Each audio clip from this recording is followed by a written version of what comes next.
Long ride bago matapos ang taon? Tara! Ang totoo, matagal na tong plano. Ngayon lang natin gagawin kasi ngayon lang tayo may libreng oras. Kaya mula Parañaque, babiyahe tayo ng Maragondon para marating yung Kibiang Tunnel. At dediretso tayo sa Tagaytay, pabalik ng Parañaque. Kibiang to Tagaytay Loop, kumbaga. At siguradong mai-enjoy natin yung ruta dahil sa ganda ng daan. At ayun yung mga moment na nakakamiss nung mga panahong active pa tayo sa pagra-rides. At ngayong marami na tayong oras, magiging active tayo ulit. Pagdating ng C5 extension, dito na ako unang nagpagas. Nagpa-full tank na ako agad para dire-diretso na ang biyahe.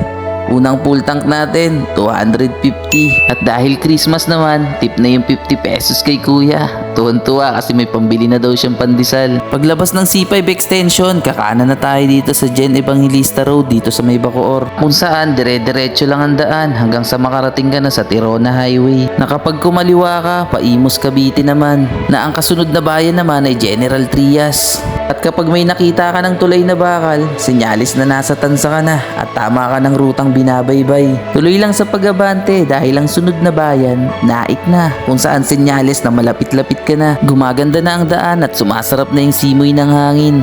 Dahil nandito na tayo sa arko ng Maragondon kung saan matatagpuan ang pinagmamalaki ng lugar nila na Kibiang Tunnel na dinadayo talaga ng mga motorista dahil sa ganda ng mga kurbada at lalong-lalo na ng tunnel na kapag paakyat ka na, mapapapiga ka talaga ng todo, lalabas yung potensyal ng motor mo. Sama mo pa yung mga overlooking na kainan na talagang mapapahinto ka dahil sa ganda ng view.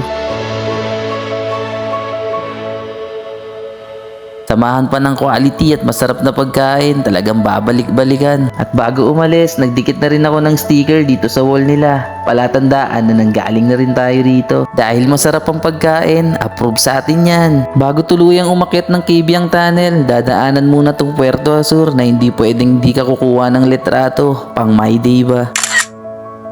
Kapag kumaliwa ka na dyan, yan na yung papuntang tunnel. At dahil nandito na lang din naman tayo, bibisitahin na natin yung mga mababait na unggoy. Kaya imbis pa kaliwa, diretso muna tayo. Hanapin muna natin yung mababait na unggoy na pakalat-kalat sa daan. At dahil mababait naman sila, wala silang napipirwisyo. Na ang totoo niyan, isa rin sila sa mga dahilan kaya dinadayo tong lugar. Dahil nakalimutan namin magdala ng saging na ipapakain sana sa kanila, dumiretso na kami ng Kibiang Tunnel na kung saan puro paahon na ang daan at sa dulo makikita mo yung napakagandang tunnel na naging dibisyon ng lalawigan ng Cavite at Batangas na binansagan na rin na the longest tunnel in the Philippines na may mararamdaman kang kakaiba paglabas mo ng tunnel kasi sobrang nakaka-relax at deserve natin to. At bago umalis, hindi pwedeng wala kang kuha ng litrato at dahil dalawa lang kami, nakisuyo na lang kami, palitan kumbaga.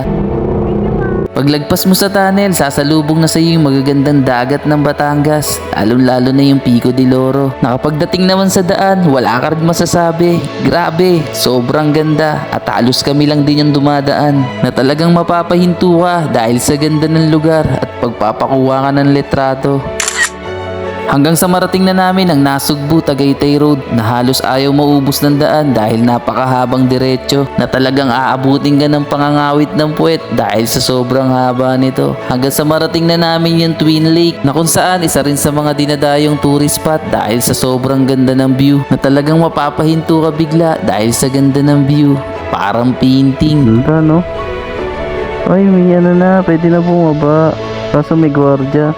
Pagdating ng Tagaytay, dito na kami nakaramdam ng traffic dahil marami palang ginagawang daan ngayon dito. Sabayan pa ng tirik ng araw, talagang mararamdaman mo na yung pagod sa biyahe. Pero lahat ng yan mawawala kapag nakita mo na yung rotonda ng Tagaytay. Napakaganda at sobrang lamig na. Nasa di kalayuan, matatanaw mo na yung pinakang active na bulkan, yung Taal Volcano. Ikot lang saglit sa rotonda at dahil mag-aalas 3 na, napagpasya na namin umuwi. At dito na rin ako nagpagas sa Caltex Tagaytay para pag uwi namin dire-diretso na kasi baka abutan pa kami ng traffic. At syempre hindi pwedeng mawala yung pasalubong bago umuwi. Sa pag uwi naman ang babaybayin natin itong kahabaan ng kalsada ng Dasma na kung saan marami palang ginagawang daan ngayon. At dito na rin namin nakita yung kotseng bigla na lang tumaob papasok ata ng bahay, kaya ingat tayo palagi mga boss.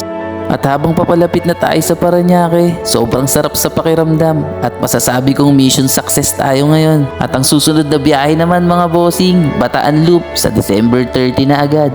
Kita kits!